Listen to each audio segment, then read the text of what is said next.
Entonces, voy a explicar, voy a comentarles algo que tiene que ver con las clases que hemos visto hace unos días. Primero, que finalmente la arquitectura, las arquitecturas de redes convolucionales han convergido a este esquema, ¿no? Particularmente este es el modelo ResNet, muy popular en estos tiempos. Y muy popular no solamente para clasificación, es como el backbone utilizado por preferencia o de preferencia en otras tareas.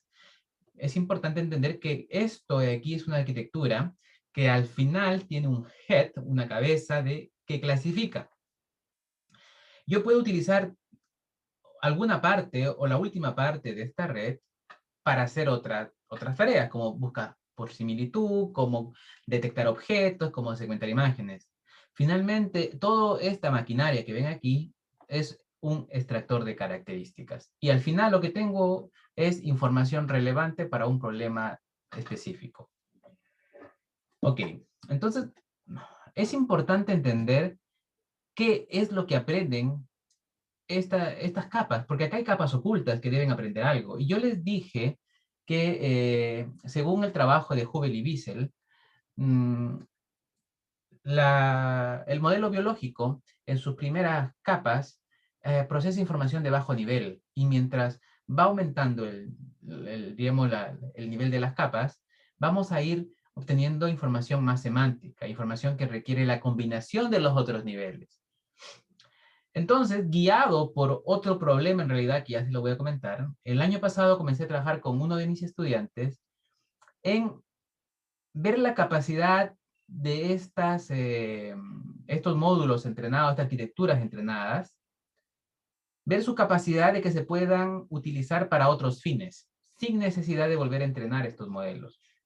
Particularmente, lo que quisimos es crear un modelo que sea capaz de extraer información de atributos visuales en el e-commerce. Particularmente, ustedes saben que yo he trabajado, digamos, mucho con aplicaciones de búsqueda en retail, de tecnologías de visión por computadora para el retail.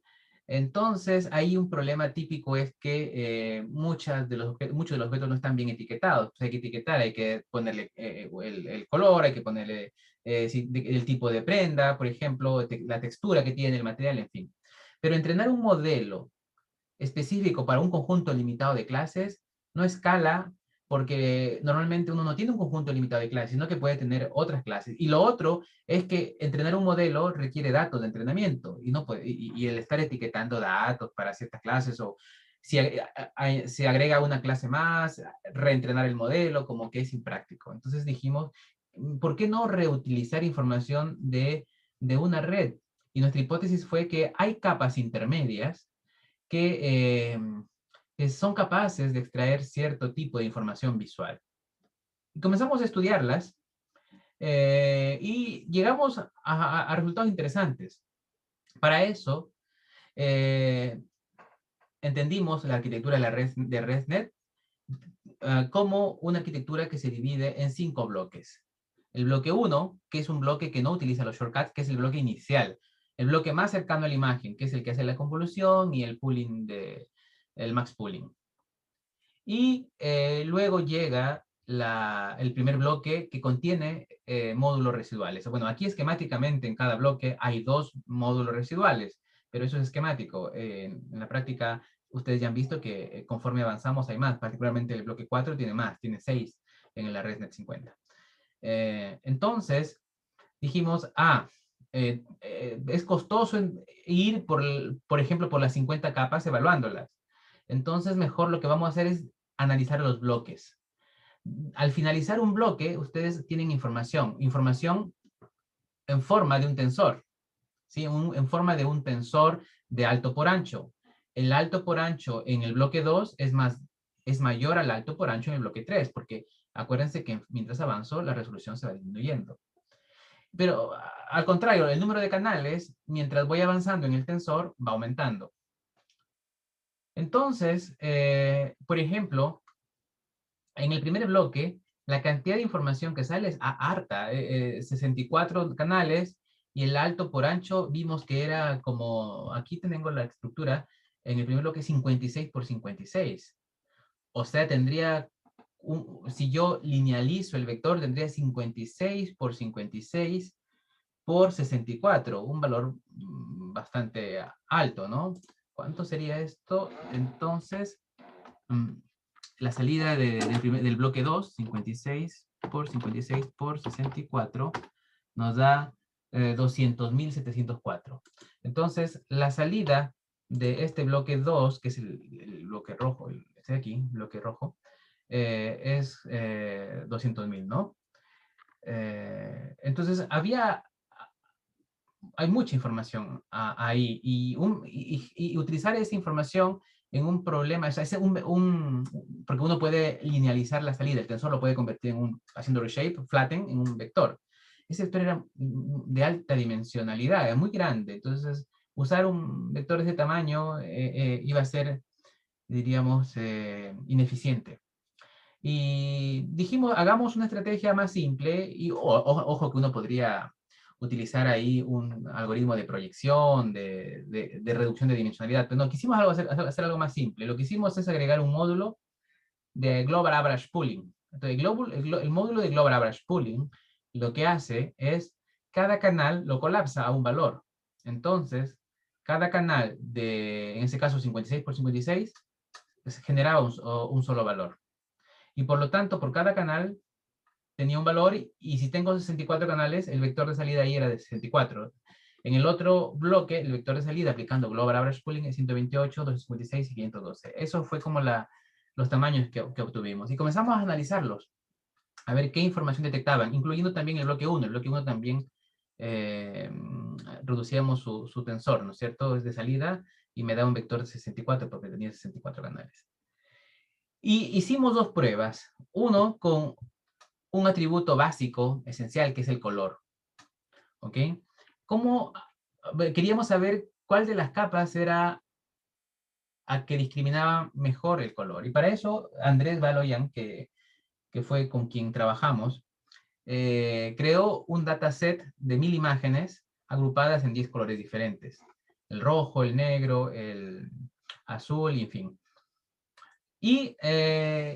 Y hacía que cada imagen, sabiendo su categoría, pasara por la red, obtuviéramos el vector de cada uno de los bloques, y ese vector luego, para entender el comportamiento del espacio, para entender ese espacio de características, que en el caso del bloque 2 era de 64, en el bloque 3 de 128, en fin, teníamos que visualizarlo. Y visualizar se puede hacer a partir de proyectar el vector a 2 dimensiones con métodos que mantienen la localidad, mantienen la estructura. Hay un método muy bueno que se llama UMAP, como método de reducción de dimensión, que mantiene la estructura, o trata de mantener la estructura local, o sea, es un poco más fiel a la estructura local del espacio original, el espacio de 64 valores o 128, en fin. Muy diferente a PSA. Voy a hablar de esto en la próxima clase, cuando hable de búsqueda por similitud de vectores. Pero aquí lo que quiero que transmitirles es particularmente cómo se comporta una red entrenada en un problema genérico como ImageNet para otros contextos. Entonces aquí hablamos del contexto de ver el comportamiento de la red en sus diferentes bloques para clasificar el color.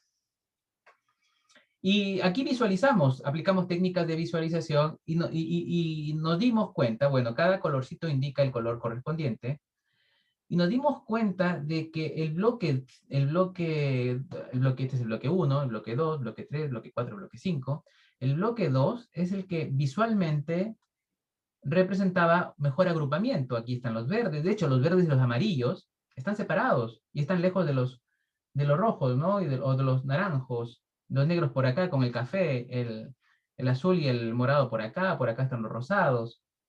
Mientras que el bloque 5, fíjense, un bloque, es un bloque que la verdad no tiene ninguna relación, no relaciona coherencia, no hay coherencia con el color. Oliveros, Oliveros. ¿Quién es? Yo, Héctor. Héctor. Profesor, una pregunta, disculpe. Allí, para poder entender esa gráfica, ¿a qué se refiere el X y a qué se refiere el Y? Ya, No entiendo mucho eso. ok. Ok. Espacio, ven ahí, ¿no? Ven Vale, el... ¿Sí se ve? sí, se ve, se ve. Espacio original. El espacio original tiene dimensionalidad. Es la cantidad de dimensiones que tiene dimensionalidad. Igual a 64, 54 valores. Eso quiere decir que una imagen X ingresa y esa imagen genera 64 valores. Por ejemplo, no sé, vamos a suponer acá 45, 10, 1, que genera un vector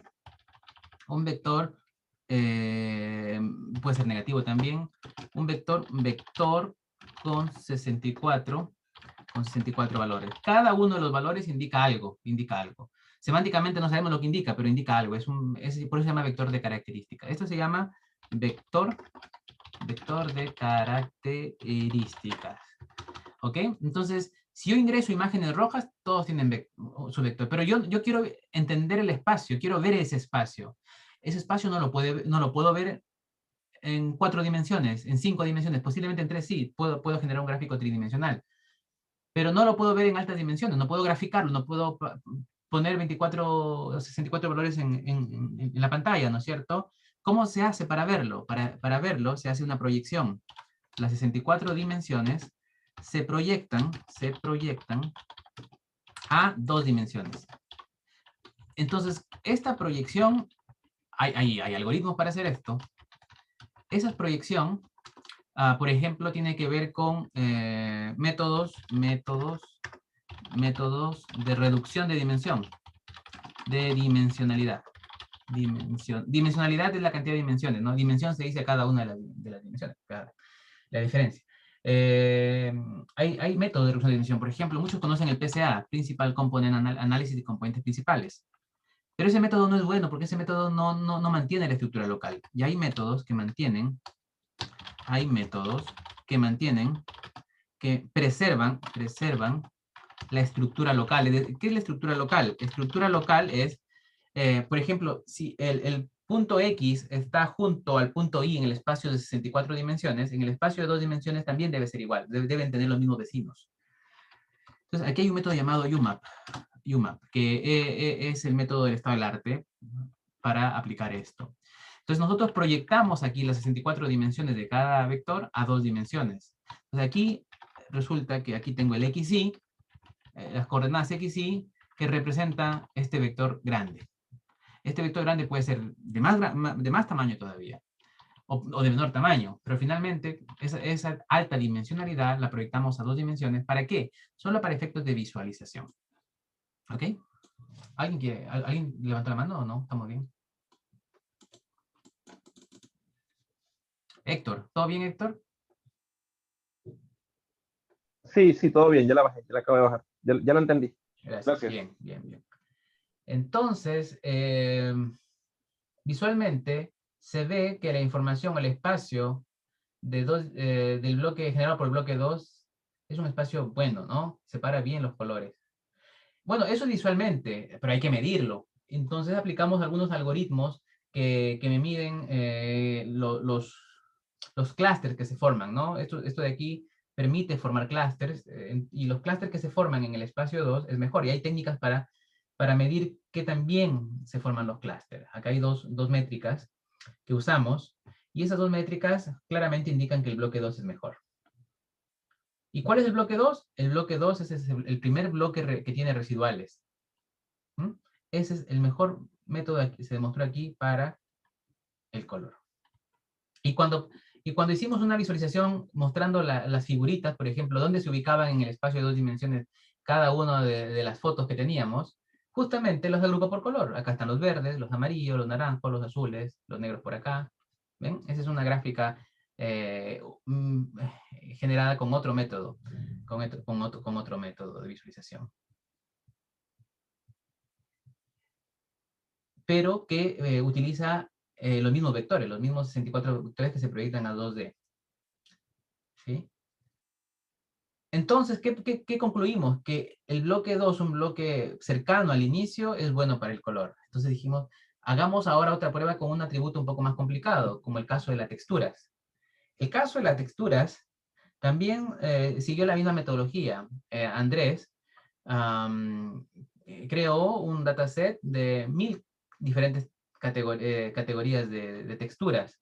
Por ejemplo, texturas de cuadrillé, de rayas, floreado, leopardo, plano, en fin. Cosas como medias hippie, parece que por aquí también. Y para clasificar la textura del bloque 1, no, al contrario del caso anterior, el bloque 1 no era bueno. El bloque 2 tampoco, fíjense.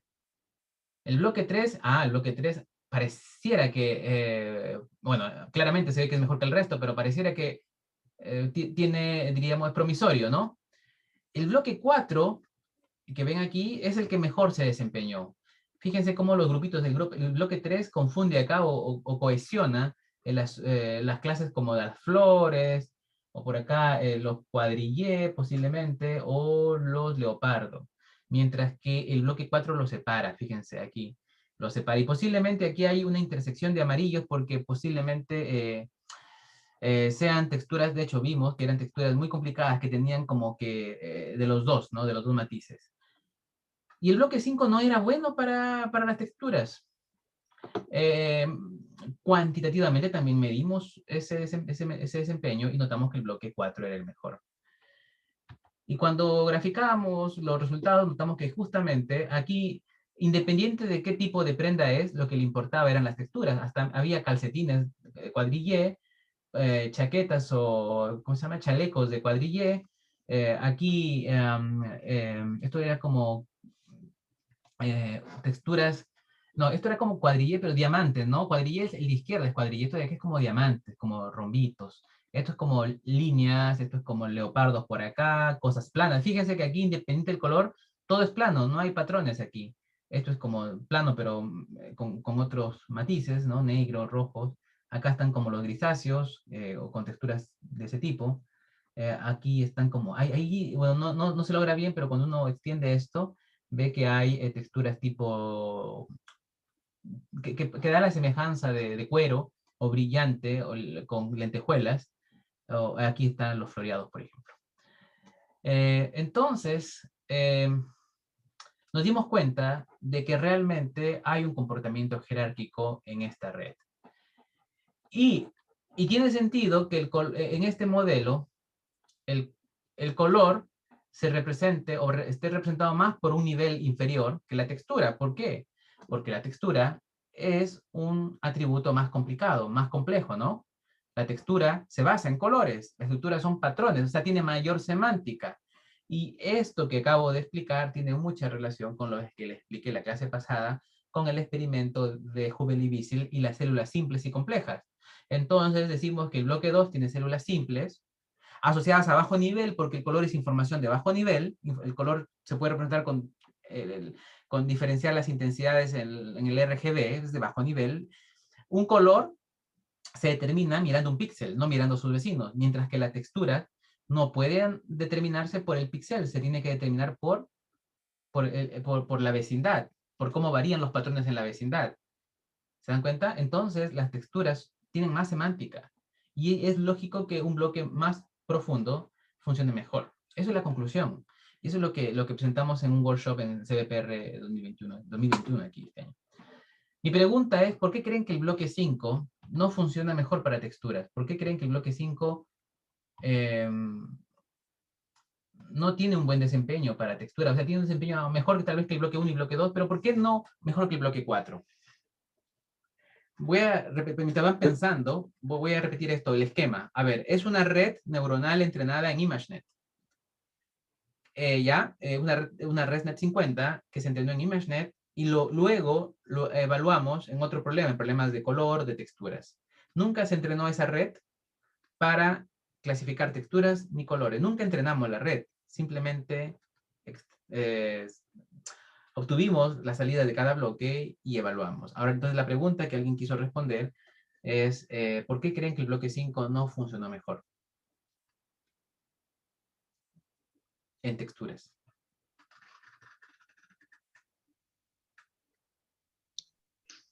En el fondo, o sea, siguiendo la idea que dijiste, yo creo Carlos, que... Carlos, ¿quién está hablando? Perdón, ¿quién? Sergio. ¿Disculpa? ¿Quieres saber quién está hablando? ¿Carlos? ¿O no? Sí, Carlos, Carlos disculpa. Carlos. González. Sí. Ya. Oye, bueno, yo creo que, o sea, yo creo que tuviste la respuesta, que en el fondo se tomó una red entrenada para otro, con otro objetivo, Ujú. eh, y en el fondo, no sé si está bien, pero en el fondo como que tuvo una sola capa para aprender lo que es textura, de la 4 a la 5 en el fondo. Entonces, nada, en el fondo y no aprendió, por eso que le fue tan re mal en el resultado. Ujú. Sí, Eso. gracias, Carlos. Estás por buen camino, exacto. Sí, bueno, tu respuesta, ya la voy a comentar, es buena. Héctor, Puede ser porque tiene menos información y las texturas pueden ser patrones más complejos.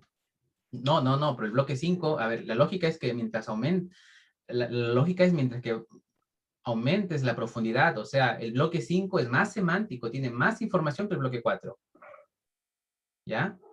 Eh, Información más filtrada, por así decirlo, ¿no?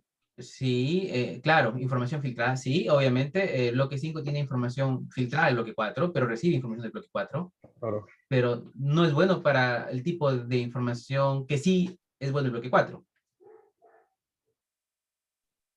Ya. Pero va por ahí, ¿no es cierto? Porque filtra. El tema que nos dijo Carlos es relevante. Él nos habló de que justamente esta red fue entrenado en un problema determinado. Nunca fue entrenado en textura, nunca fue entrenado en color. Está bien. Luego Héctor nos dice de que el bloque 5 hace el filtrado. Justamente, si mezclamos los dos, lo que decimos es que el bloque 5 va a elegir información asociada al problema para el cual fue entrenado. Y el problema para el cual fue entrenado no fueron las texturas ni fueron los colores. Fue una diversidad de imágenes de 1000 categorías que tiene ImageNet.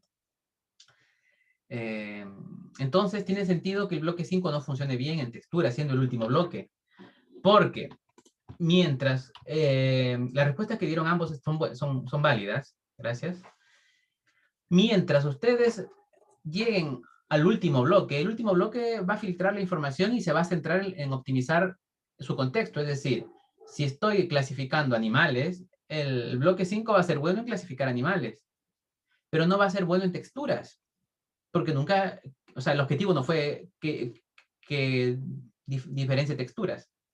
Sin embargo, notamos que en problemas grandes con alta diversidad, como ImageNet, se pueden aprender texturas en forma tácita, en forma de algún modo inconsciente.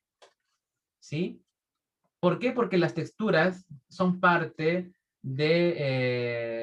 relevante de los objetos, ¿no? Posiblemente nosotros cuando clasificamos objetos, analizamos texturas. O en este caso particular que fue ImageNet, los objetos sí se podían diferenciar en base a texturas. Por eso es que las texturas se aprenden. Si las texturas fuesen irrelevantes, posiblemente en ninguna de las capas hubiese funcionado bien. Héctor. Profesor, y esta especialización en reconocer ciertas características eh, surgen de la nada, por así decirlo. Hay mecanismos para hacer de que los diferentes bloques se encarguen de cierta parte, se especialicen. Esto surge de, digamos, no sé si será por el tema de la arquitectura o cómo surgen estos patrones al final, Eso, estas especializaciones. sí. Bueno, lo que tú hablas es claro, o sea, eh, las, se ha notado desde hace tiempo, no recién, desde hace mucho tiempo, que las redes se especializan. Me acuerdo que había un tiempo en el que se evaluaba, entraban muchas imágenes y se sacaban las neuronas, o mejor dicho, se agrupaban las imágenes de acuerdo a la neurona que más activaba. Y se encontraron que, por ejemplo, había neuronas que se activaban ante patrones de leopardo o ante orejas de animales.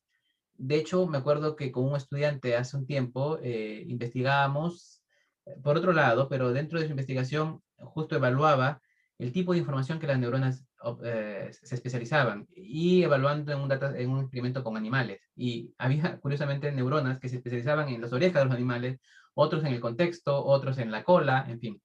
Y no hay, diríamos, el entrenamiento no se hace con ese propósito. En ningún momento del entrenamiento se dice, tú vas a trabajar en para este fin o para este objetivo o para estas partes.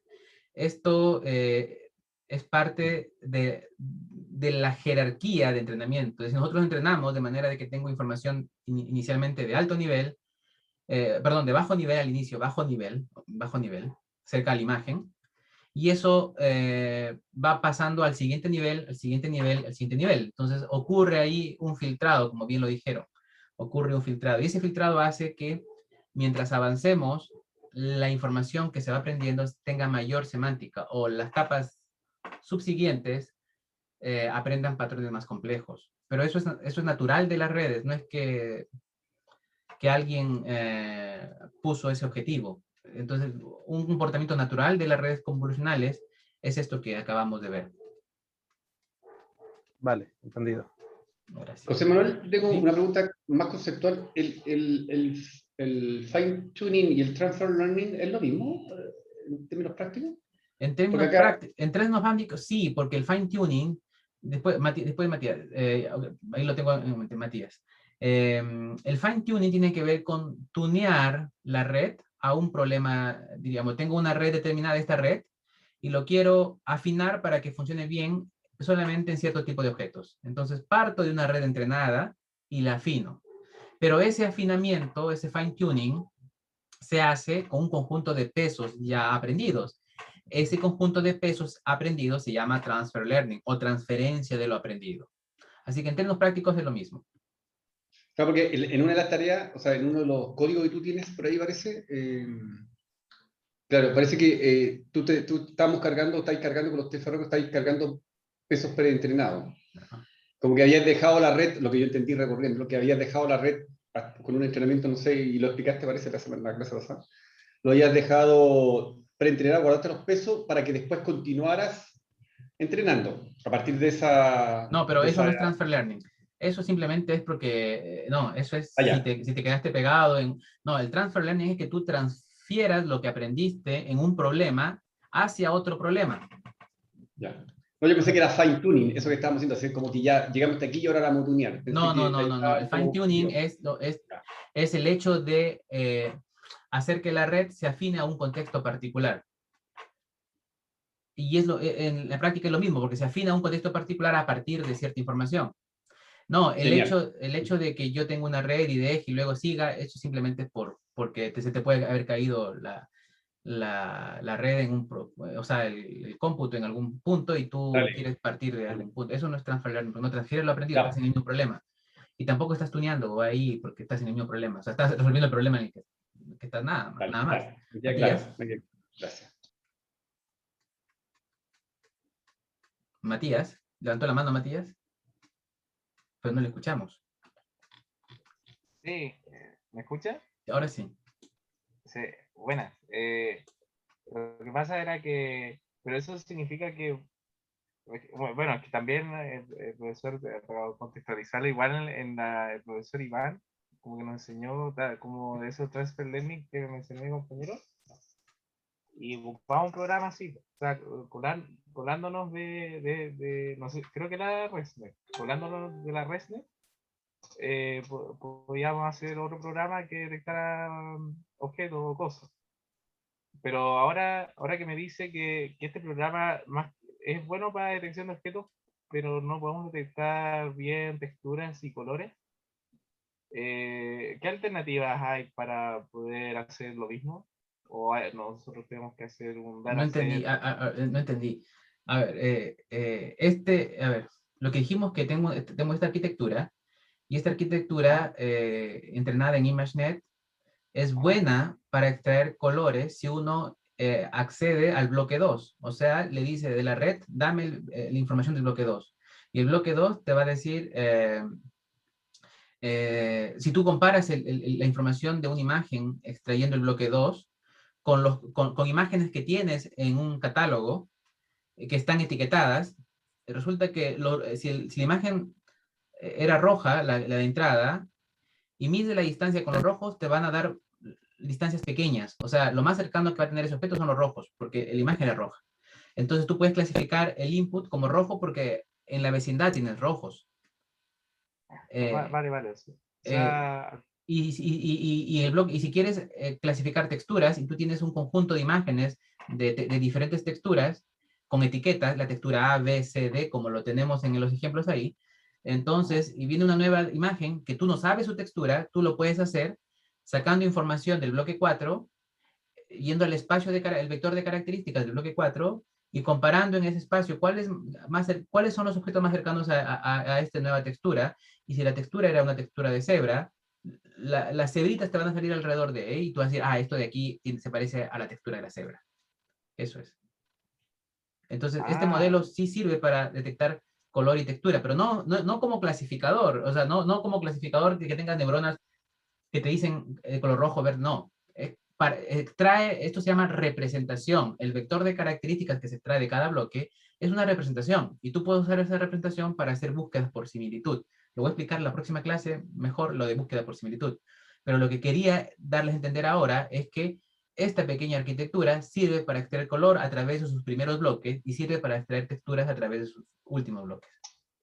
perfecto. Ok, sí, es que me dio a entender que al final como completo como que no, bueno, en el bloque 5 claramente ahí no daba todo el tema de la textura y no sé, Porque el yo bloque no sabía 5 que se está podía pensando partir por la mitad, en ImageNet. ¿Ah?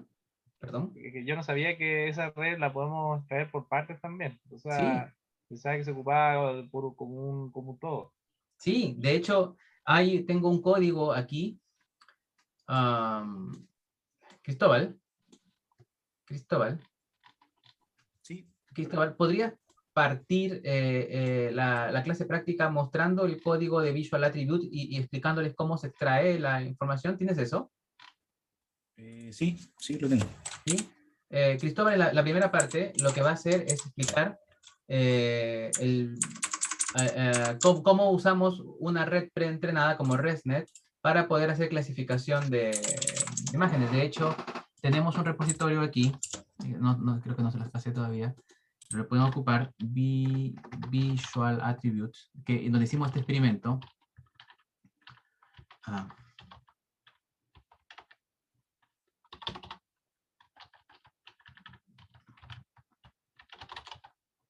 Entonces ahí, Cristóbal... Profesor, o sea, usted con esto nos está diciendo que cualquiera de estas redes, dependiendo o encontrando el nivel de profundidad exacto, nosotros podemos extraer cualquier tipo de característica de una imagen y usarlo a nuestro provecho después. No Literalmente cualquier sí. tipo, no estoy generalizando, estoy diciendo que es posible que haya a ver, lo que dije es que en el caso de esta red entrenada en ImageNet, nos dimos cuenta de que había capas que se especializaban en color y otras en textura. Pero si me dices, ¿habrá capas que se especialicen en otras cosas? Por ejemplo, digamos, estilos o, por ejemplo, materiales.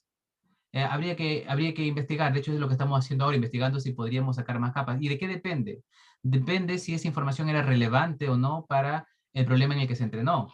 Porque si no era relevante, tal vez la red no la va a pescar. ¿Sí? Entonces no podemos usar una red para cualquier cosa. Eso no es así. Para ciertas cosas y hay que evaluar. Entiendo. Generalicé yo la frase que sí, Claro, tiene claro. razón. Aquí le estoy mostrando un repositorio que podemos ocupar para, por ejemplo, hacer eso. Yo hice una consulta usando la capa 4 del bloque de la ResNet. Esta es la consulta que hice, la primera camiseta media a go de los 60, floreada, ¿no? Bonita, igual. Y me da como resultado, o sea, me está ordenando las imágenes desde la más similar a la menos similar. Y las más similares, las primeras 20 más similares, son floreadas, o sea, que está aprendiendo las texturas. A Cristóbal le pedí que haga ese experimento ahora con color y con textura dentro de este repositorio. Sí, Cristóbal, eso lo puedes mostrar, ¿no? Sí, Sí. sí. Y ahí le va a mostrar dónde se carga la ResNet y qué es lo que se hace. Y la otra semana vamos a ver esto, pero desde el punto de vista de Similarity Search, de cómo se hacen las búsquedas en sí, pero vamos a generalizar esto. Y luego con Cristóbal van a ver la ResNet y cómo implementar su propio cross entropy. Que es importante, porque lo que quiero es que ustedes tomen el código y no lo vean como una caja negra, sino que ustedes entren y modifiquen. Entonces hay dos tareas aquí. Bueno, primero mostrarles esto y una tarea en realidad, que es implementar su propio cross entropy. Y dense cuenta que si ustedes implementan bajo la teoría de cross entropy, les va a dar los mismos resultados. Y Cristóbal también les va a guiar en eso. Estábamos volviendo aquí, volviendo acá, volviendo acá. Ya, entonces, para terminar, lo último que quería, bueno, es una práctica que hacemos, ahí se las dejo, como práctica. Para terminar, queríamos comentarles de una arquitectura llamada Squeeze and Excitation, que era la SE que se mostraba en un gráfico por ahí, que también mostró resultados interesantes. Normalmente, cuando uno clasifica o entrena estas redes, a todos los canales se les da la misma ponderación. Entonces, esta propuesta de Squeeze and Excitation lo que dice es, ¿sabes qué? ¿Qué tal si ponderamos cada uno de los canales de manera que no todos tengan la misma importancia? Perfecto, eso se llama atención basada en canales o Channel Wise Attention, en el que los canales tienen cierto peso. ¿Y cómo se hace esto? Simplemente este tensor, de acuerdo al número de canales, se colapsa, es decir, se hace como un Global Average Pooling, o sí, un Global Average Pooling, y finalmente tengo aquí tantos valores como canales tenga aquí. Y luego esto se proyecta a través de en realidad una fully connected y se transforma, ¿no? Acá hay un conjunto de pesos que aprender a través de una capa densa o una capa de 1 por 1 por C, finalmente 1 por 1 porque acá no hay HW. Entonces es una capa densa que transforma esto y me da ciertos pesos. Y estos pesos aprendidos aquí, los de color, son escalares, ¿no? Cada uno es un escalar que se multiplica por su respectivo canal. Entonces, fíjense que esto que está arriba es como el squeeze, como el compactar, y luego hay que estimular a la red con esos escalares, con esos pesos. Y se multiplica por cada uno por los canales y se tiene el tensor ponderado por canal. Y ya, sí, puede haber un canal, una característica que importe poco, entonces aquí se le va a bajar la intensidad. Esto se llama el Squeeze and Excitation, y en el gráfico último que mostré hace un rato, es que este Squeeze and Excitation también ha sido relevante en el desarrollo de estas teorías. De hecho, estamos ya en el año 2018 aquí, ¿no? En el año 2019 parece que salió esta NAS. El año 2018 también salió ResNext, que es otro tipo de... Se basa en ResNet, todas estas se basan en la ResNet, así que no podemos discutirla todas, pero quise discutir la que, digamos, la ResNet, que es la principal, la que cambió todo esto, en la que se basan todas las arquitecturas actuales, y esta Squeeze and Excitation que tiene que ver con un tipo de atención que es también relevante en la actualidad. ¿Ok? Dentro de los modelos que vamos a ver cuando uno ve detección, similarity search o N problemas de visión, la red más ocupada como backbone, como núcleo, es la ResNet. Bien, eso por hoy. No sé si tiene alguna pregunta antes de pasar a la parte práctica. Sí, ahí yo tengo una duda porque estuve viendo el tema, hay una librería que se llama ClonCV, que tiene como el estado del arte de varias arquitecturas, ¿no? Y tienen, por ejemplo, DeepLab. DeepLab es de segmentación. Correcto. Pero dice Backbone ResNet. ¿Cómo se conversa eso del backbone con la arquitectura macro? Buena pregunta. Conforme avancemos en la clase lo van a descubrir. Pero lo vamos a resolver. Perfecto. Lo vamos a resolver. Ok, vale. Sí. Bien, gracias, Héctor. Gracias por su participación, realmente, aunque sí he visto algo de variedad, pero quisiera que más participen, que más pregunten, y si no preguntan hoy, no sé, procesenlo y la siguiente clase preguntan. Matías, ¿quieres preguntar? ¿O no? Veo una mano alzada. Ya. No, se me quedó la mano. No te preocupes. No sé, ¿les parece 5 minutos mientras Cristóbal pone toda su maquinaria en funcionamiento? Voy a hacer otra pausa aquí, pero de 5 minutos solamente, si no, no nos va a dar el tiempo y se va a pasar hasta las 10, y yo creo que es mucho. Así que voy a poner stop.